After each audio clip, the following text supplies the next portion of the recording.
Good afternoon students. आज का हमारा टॉपिक कंज्यूमर बिहेवियर यूनिट 2 का टॉपिक है कंज्यूमर परसेप्शन।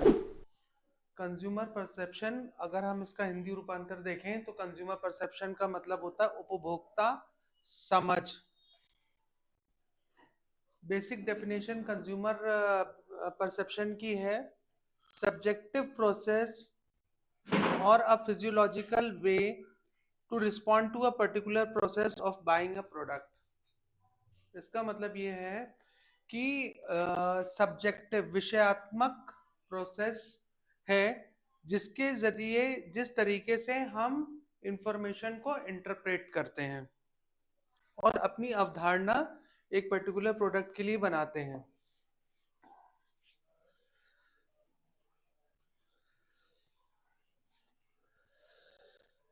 नॉर्मली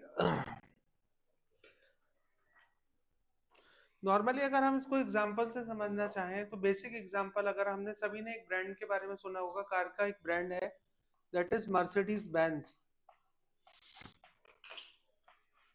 चूंकि मार्केटिंग का सब्जेक्ट है, मैं बेहतर समझता हूं कि इसको हम ब्रांड्स के द्वारा ही समझें तो हमको समझने में आसान होगा। मर्सिडीज बेंज एक कार, एक सिंबल है एक सोसाइटी का, एक हाई क्लास सोसाइटी का सिंबल है मर्सिडीज बेंज। ओके, सो मर्सिडीज बेंज इसको हम कहते हैं ये शॉफर ड्रिवन कार होती है। शॉफर ड्रिवन कार मतलब अगर कोई मर्सिडीज बेंज चला रहा है तो हम ये एक्सपेक्ट करते हैं, अगर ड्राइवर चला रहा है और तो हम एक्सपेक्ट करेंगे कि वो एक यूनिफॉर्म में होगा, या ओनर चला रहा है तो वो भी एक क्लास एक सूट के अंदर मर्सिडीज बेंज को ड्राइव कर रहा होगा। तो ये क्या है, ये हमारी अवधारणा है या इंटरप्रिटेशन है। इंटरप्रिटेशन क्यों है? क्योंकि मर्सिडीज बेंज के बारे में हमने पढ़ रखा है, ये हमारे पास इंफॉर्मेशन है कि ये कॉस्टली कार है और हाई क्लास सेगमेंट को बिलोंग करती है।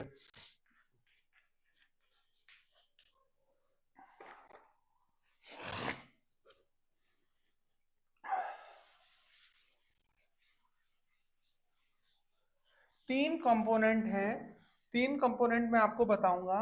कंज्यूमर परसेप्शन के तीन कंपोनेंट्स हैं जो कि बहुत इंपॉर्टेंट होते हैं। पहला होता है attention, elective attention,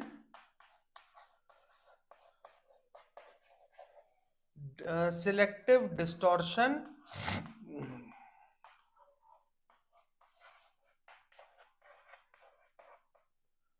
distortion.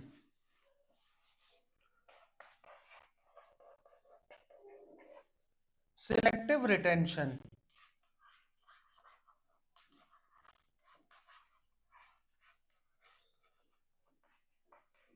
So student, ये कंपोनेंट है कंज्यूमर परसेप्शन के, इलेक्टिव अटेंशन डिस्टॉर्शन रिटेंशन। अगर आप ये इलेक्टिव सिलेक्टिव ना भी याद रख पाओ तो सबसे इंपॉर्टेंट क्या आता है, अटेंशन डिस्टॉर्शन और रिटेंशन। नॉर्मली ऐसा देखा गया है कि एक कंज्यूमर नंबर ऑफ प्रोडक्ट्स के एडवर्टीजमेंट के दायरे में आता है। एक रिसर्च बताती है, मार्केटिंग रिसर्च, की एक कंज्यूमर नियर अबाउट 1500 एड्स के परव्यू में डेली आता है। पर ये डिपेंड करता है इंडिविजुअल के ऊपर कि किस इंफॉर्मेशन को वो अटेंशन दे रहा है। ठीक है। उसमें से मतलब 1500 में से मान लिया मैंने कि 500 एडवर्टीजमेंट को उसने 1000 एडवर्टीजमेंट्स को हटा दिया 1500 में से, और रिटेन करा उसने 500 को। तो रिटेंशन मतलब वो इंफॉर्मेशन को वो रिटेंशन करता है जो कि इंफॉर्मेशन मार्क उसके लिए अति आवश्यक होती है, या आने वाले परचेजेस को या जो वो परचेज करने जा रहा है उसमें कितना इंपॉर्टेंट रोल प्ले करेगी।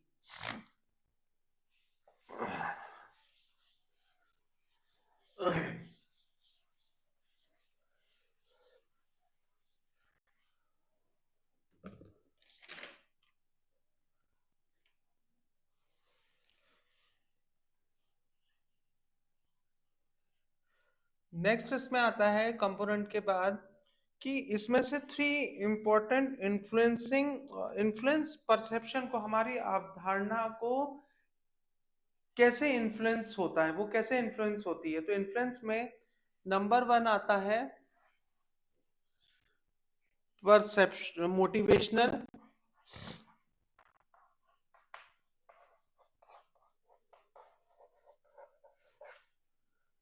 नंबर 2 आता है इमोशनल।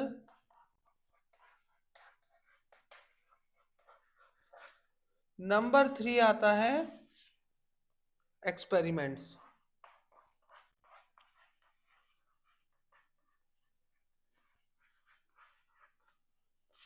मोटिवेशनल, इमोशनल और एक्सपेरिमेंट। अवधारणा, मैंने जैसे आपको बताया कि परसेप्शन जो है वो एक सोशल सामाजिक प्रोसेस है। स्टिमुलाई जो कि बेसिक इंटेंट है, उसकी इंद्रियां हैं जो वो वो ही उसको मोटिवेट करती हैं।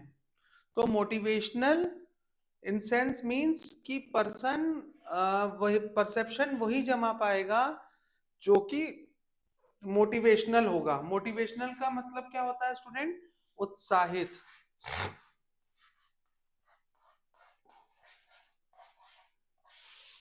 उत्साहित पर्सन जो होगा, मोटिवेटेड पर्सन जो होगा, वो ही इंफॉर्मेशन की कनेक्टिविटी में आएगा। अब वो उत्साहित क्यों होगा? क्योंकि वहां पर उस प्रोडक्ट को परचेज करने की उसके अंदर नीड होगी। अगर मुझे मोबाइल परचेज करना है आने वाले दिनों में, तो मैं उत्साहित रहूंगा मोबाइल परचेज करने के लिए। तो मोटिवेशनल मतलब मैं हर उस इंफॉर्मेशन को गेन करूंगा या अटेंशन पे करूंगा जो मोबाइल से रिलेटेड है। हर उस इंफॉर्मेशन को मैं अटेंशन प्रोवाइड कराऊंगा क्योंकि मैं मोटिवेटेड हूं, मेरे पास नीड है मोबाइल को चेंज करने की। Got my point?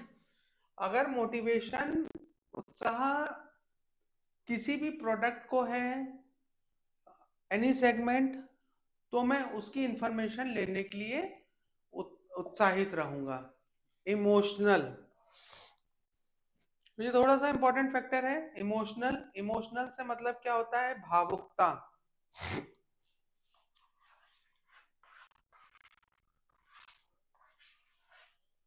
भावुक, इमोशनल पर्सन ही इंफॉर्मेशन पे अटेंशन पे करेगा क्योंकि वो मालूम होगा उसके पास कि वो लैक ऑफ इंफॉर्मेशन है। तो वो इंफॉर्मेशन को छाटने, लेने की कोशिश करेगा और फिर उसको छाटने की कोशिश करेगा। तो इमोशनल। अब इसमें लॉजिकल पर्सन जो होगा, लॉजिकल पर्सन, अब इसमें जो लॉजिकल पर्सन होगा, जो लॉजिक होगा, लॉजिक कैसा होगा कि भाई मेरे पास मोबाइल खरीदना है मुझे, मैंने जाके मोबाइल खरीद लिया, अब मैं दुकान पे जाऊंगा, वहां पे जो भी मुझे मोबाइल दिखाएगा वो उसकी जो प्राइस में मेरे सेट होगा मैं मोबाइल परचेज कर लूंगा। तो यहाँ पर लॉजिकल पर इमोशनल होना जरूरी है परसेप्शन बनाने के लिए। इमोशनल होना जरूरी है, ना कि logical. Both are opposite to each other, not equal to, sorry, they are opposite to each other, emotionalism and logicalness। जहां इमोशंस हैं वहां लॉजिक नहीं है, जहां लॉजिक है वहां इमोशंस नहीं है। ये मार्केटिंग का नियम है, it's a rule of marketing. तो आप अपने लॉजिक्स लगाओगे तो आप इमोशंस भूल जाओगे, इमोशंस के साथ चलोगे तो आप लॉजिक भूल जाओगे। सपोज अगर यही मोबाइल मुझे अपनी मदर को गिफ्ट करना है या घर में किसी को गिफ्ट करना है, तो फिर मैं प्राइसिंग को या बाकी फीचर्स को नहीं, मैं सिर्फ उसको गिफ्ट के रूप में देखूंगा। तो जो मैं मार्केट में जाऊंगा और मेरे पास समय कम है तो मैं परचेज करना, बस परचेज करना मेरा लॉजिक है। सो मैं लॉजिकल पे जाऊंगा। एक्सपेरिमेंट्स, एक्सपेरिमेंट्स का मतलब होता है प्रयोग।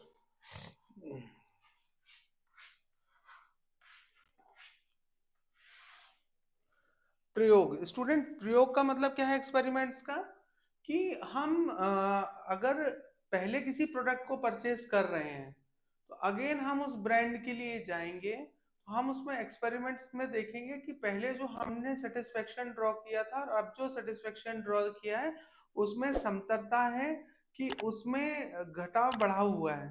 मतलब एक्सपेरिमेंट मतलब सेटिस्फेक्शन लेवल उसके अंदर उस प्रोडक्ट को कंज्यूम करने से सेम आ रहा है या फिर एक्सपेरिमेंट उसमें लो आ रहा है।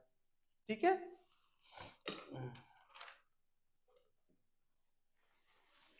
एक थ्योरी हम देख लेते हैं जो कि कंज्यूमर परसेप्शन में बहुत कॉमन है, एग्जाम में भी पूछी जाती है। मैं उसको आपको ब्रीफ में समझाऊंगा। Threshold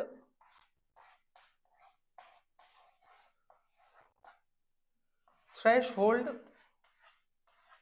theory.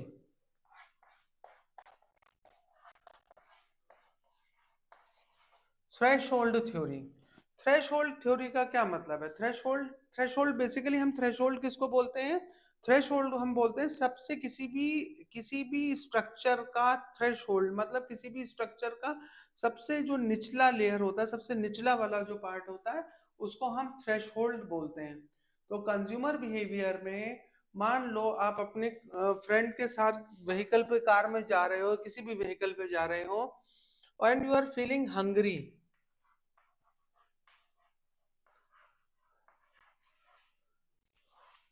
हंग्री हो आप, तो हंग्री का थ्रेशोल्ड बेटा क्या होगा? हंग्री का थ्रेशोल्ड होगा a place where you can get food, that's all. So इसका थ्रेशोल्ड होगा रेस्टोरेंट।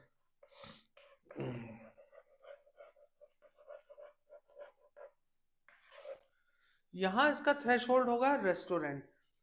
अब रेस्टोरेंट के बाद आप उसकी जब एंटर करोगे तो फिर अगर हम बात करें एम्बियंस हो गया उसका, एम्बियंस मतलब एनवायरनमेंट हो गया, उसका फूड हो गया, फूड में वैरायटी हो गई, प्राइसिंग हो गई, ये थ्रेशोल्ड ने नहीं लिया। थ्रेशोल्ड ने क्या लिया? हंग्री है तो आपने जो रेस्टोरेंट, तो आप जब गाड़ी पे जा रहे हो तो आपने जो इंफॉर्मेशन सर्च की उस इंफॉर्मेशन में आपके सामने कहीं पे रेस्टोरेंट का एडवर्टीजमेंट आया या वहां पे सिंबल आया कि यहाँ से 100 मीटर की दूरी पे रेस्टोरेंट है, तो यहाँ पे रेस्टोरेंट थ्रेशोल्ड बन जाएगा।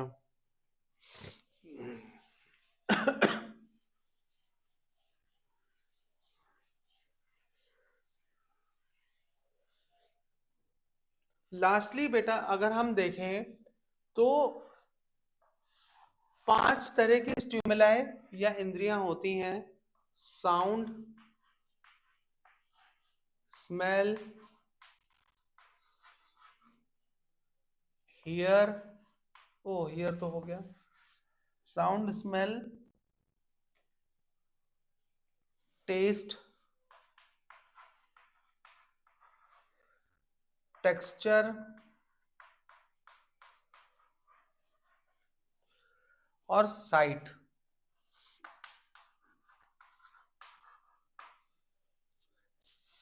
Sound ear, smell nose, taste tongue, texture skin, sight eyes. Basically आप इसी से किसी भी इंफॉर्मेशन को देख इंटरप्रेट कर सकते हो, या इसको हम कहते हैं मेमोरी रिसेप्टर्स।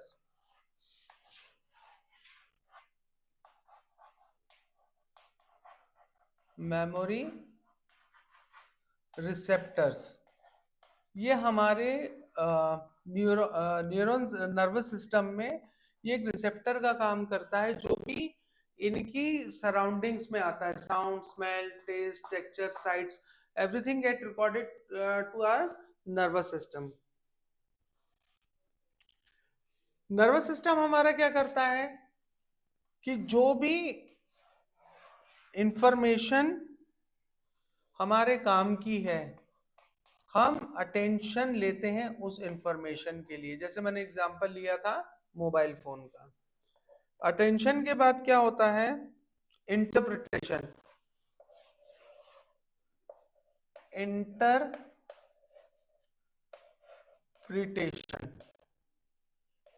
इंटरप्रिटेशन इंटरप्रिटेशन के बाद आता है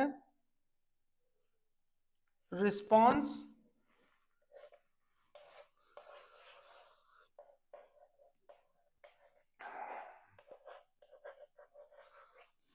and lastly is we form a perception.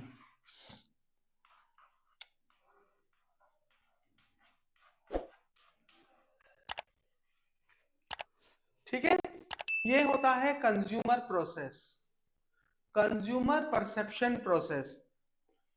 आसान तरीका मैं बताता हूं। हमारी पांचों इंद्रियां ear, nose, tongue, skin, eyes.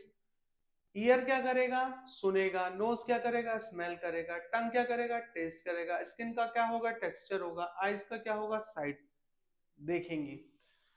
हमारे मेमोरी में बाय डिफॉल्ट, बाय नेचर एक रिसेप्टर लगा हुआ है।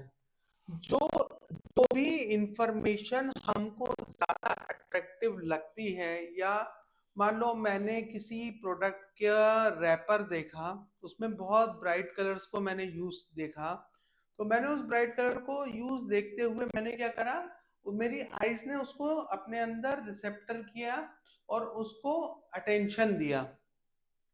अटेंशन देने के बाद मैंने उसके बारे में इंटरप्रेट किया कि yes, this packaging shows bright colour and bright colours attracts me more than the dull colour.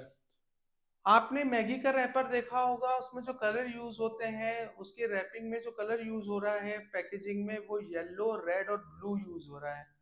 Both are, तीनों जो कलर हैं वो तीनों कलर आपकी आईज रिटेन करती है, रिटेंशन होता है। ठीक है, वहीं yippee कलर जो है, yippee जो नूडल्स है वो ऑरेंज यूज होता है, अगेन होता है, पर जितना हाईलाइटिंग येलो कलर होता है हमारे लिए, है ना।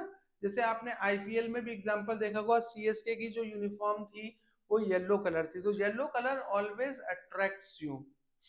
येलो, रेड एंड ब्लू तीनों कलर यूज हो रहे हैं मैगी के रैपर में। हम क्या करेंगे, हम उसकी तरफ ऑटोमेटिकली रिस्पॉन्स करेंगे।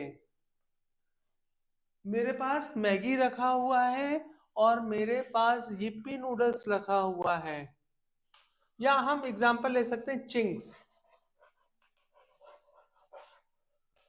चिंग्स कौन सा कलर यूज करता है? व्हाइट। मैगी कौन सा कलर करता है? येलो। अगेन अपीलिंग कलर कौन सा है हमारे साथ? Yellow with red and blue combination. ठीक है, या व्हाइट विथ ब्राउन या ब्लैक यूज करते हैं। आपने देखा ना कि मार्केटर जो होता है, जो मार्केटिंग फर्म होती है, जो मार्केटिंग कंपनी होती है, वो कितनी क्लेवरिटी से, कितनी चालाकी से कलर्स को भी यूज करती है, क्योंकि आफ्टर ऑल ये जो 5 चीजें हैं, इससे कोई भी कंज्यूमर बच नहीं सकता। इंटरप्रिटेशन हुआ, मैं रिस्पॉन्स करूंगा और मैं कलर कॉम्बिनेशन देखती हूँ, मैं क्या करूंगा? मैगी को परचेज करूंगा। इवन की जो हम बात करते हैं एडवर्टाइजिंग में या मार्केटिंग में, इसीलिए हमारे यहाँ कॉपीराइट टू पैकेजिंग और पेटेंट का इस्तेमाल होता है। कॉपीराइट और पेटेंट का इस्तेमाल होता है। तो अब मेरे मन में रिस्पॉन्स परसेप्शन क्या आ गया कि मैं अब दूसरे प्रोडक्ट्स के लिए भी जब भी जाऊंगा, तो मैं क्या है, मैं इन 3 कलर्स को, या पहले से भी इन 3 कलर्स की मेरे अंदर परसेप्शन बन जाएगा कि इन पैकेजिंग में इन 3 कलर्स में कोई भी सामान आता है तो मैं उसको परचेज करूंगा। ठीक है, अगेन कंज्यूमर प्रोसेस या कंज्यूमर प्रोसेस में आपको जल्दी से रिवाइज करा देता हूं। ये हमारी पांचों इंद्रियां हो गई। ठीक है, यहाँ इंद्रियों को बोल सकते हैं स्ट्यूमुलाई हो गया in English, stimuli, sound, smell, taste, texture, sight. मेरे मेमोरी रिसेप्टर में इनमें से कोई ना कोई रिएक्ट करेगा, एक या फिर चारों, पांचों, तीनों, दोनों एक साथ रिएक्ट करेंगे, उसको रिटेन करेंगे। मैं अटेंशन प्रोवाइड कराऊंगा उसको, फिर मैं इंटरप्रेट करूंगा उस पर्टिकुलर प्रोडक्ट को, रिस्पॉन्स दूंगा, I will go for the sale of the product and my perception will be clear out. तो परसेप्शन परसेप्शन एक फिजियोलॉजिकल, साइकोलॉजिकल, फिजियोलॉजिकल प्रोसेस है। ये मोटिवेटेड इमोशनल पर्सन के ऊपर काम करता है जो कि एक्सपेरिमेंट्स करना चाहता है प्रोडक्ट्स के साथ। फिजियोलॉजिकल प्रोसेस है। फिजियोलॉजिकल प्रोसेस जैसे मैंने आपको बताया, समझाया कि फिजियोलॉजिकल मतलब मैं मोटिवेटेड हूं तो मुझे जरूरी है कि मैं फिजिकल एक्टिविटी करके उस प्रोडक्ट को परचेज करने के लिए मार्केट में जाऊं। Psychological and physiological combines your personality और आइडेंटिटी। आप दोनों चीजों का मिश्रण होके ही एक पर्सनालिटी निर्मित होती है, physiological factors as well as psychological factors. Again, जो परसेप्शन या परसेप्शन के चेंज या परसेप्शन की बात करेगा वो पर्सन इमोशनल ही होगा, वो लॉजिकल पर्सन नहीं होगा, क्योंकि लॉजिक्स और इमोशंस दोनों एंटोनियम्स हैं, दोनों एक दूसरे से विपरीत हैं। ठीक है स्टूडेंट, तो आज की हमारी क्लास हम यही एंड करते हैं। आज का टॉपिक हमारा पूरा हुआ, कंज्यूमर परसेप्शन यानी कि उपभोक्ता की समझ। उपभोक्ता की समझ कैसे निर्मित होती है? निर्मित करने के लिए उसके पास कोई इंफॉर्मेशन होना चाहिए, इंफॉर्मेशन को वो अटेंशन प्रोवाइड करता है, इंटरप्रिटेशन बनाता है, रिस्पॉन्स देता है और उसका परसेप्शन करता है। सो परसेप्शन जानना क्यों कंपनीज के लिए, मार्केटिंग कंपनीज के लिए जरूरी है? क्योंकि आपने एक बार कंज्यूमर की समझ को समझ लिया तो आप अपनी ब्रांडिंग आसानी से कर सकते हो, ब्रांड लॉयल्टी कर सकते हो, आप अपनी सेल्स को बढ़ा सकते हैं। ठीक है, that's all from today's topic.